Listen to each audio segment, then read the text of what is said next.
अयोध्या के राम मंदिर से शुरू हुआ चढ़ावा विवाद अब सिर्फ जांच का मामला नहीं रह गया है, बल्कि आस्था, राजनीति और जवाबदेही की सबसे बड़ी लड़ाई बनता जा रहा है। नए बयान सामने आ रहे हैं और अब इस मुद्दे ने पूरे यूपी की राजनीति में भूचाल ला दिया है। वहीं मथुरा से ऐसा कुछ मामला सामने आया है जिसने एक बार फिर सवालों को नया जन्म दे दिया है।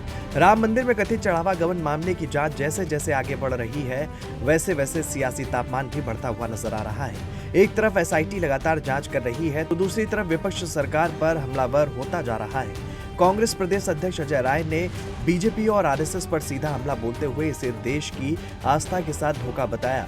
उन्होंने आरोप लगाया कि धर्म के नाम पर व्यापार हो रहा है और बड़े लोगों को बचाने की कोशिश की जा रही है। उन्होंने ये भी कहा कि अगर पूर्व बीजेपी सांसद ही बड़े लोगों की भूमिका की तरफ इशारा कर रहे हैं तो उनके नाम सार्वजनिक क्यों नहीं किए जा रहे। उधर समाजवादी पार्टी प्रमुख अखिलेश यादव ने भी इस मुद्दे पर सरकार को घेरा है। उन्होंने मंदिर से जुड़े पुजारियों, कर्मचारियों और सेवादारों की जांच को सनातन धर्म का अपमान बता दिया है।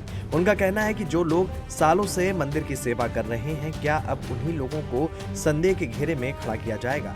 लेकिन इसी बीच पूरे मामले में एक नया मोड़ भी सामने आ गया है। जिस नाम की सबसे ज्यादा चर्चा हो रही थी, रामशंकर यादव उर्फ टिन्नू यादव, वो खुद सामने आ गए हैं। टिन्नू यादव ने सारे आरोपों को निराधार बताया है। हालांकि उन्होंने वीडियो जारी कर सभी आरोपों को सिरे से खारिज कर दिया।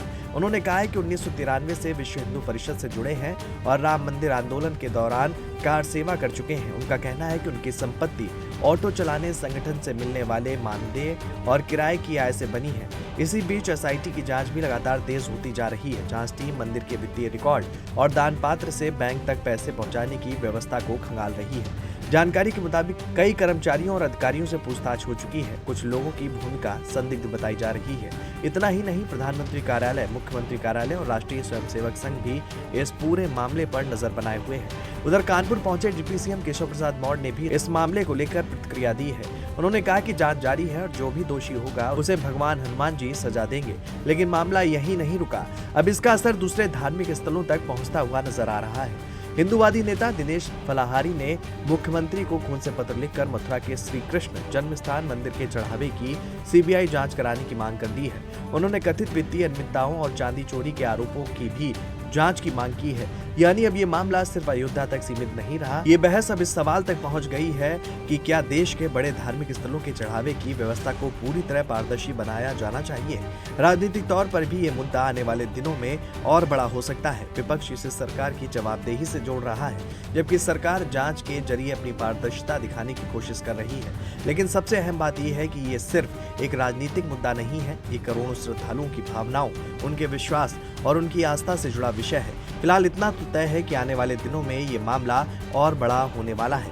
जांच आगे बढ़ेगी, नए नाम सामने आ सकते हैं और सियासी बयानबाजी भी तेज होगी। अब देखना होगा कि इस पूरे विवाद में आखिर सच किसके पक्ष में खड़ा होता है और समय के साथ किसे राजनीतिक फायदा मिलता है और किसे नुकसान, ये आने वाला वक्त बताएगा।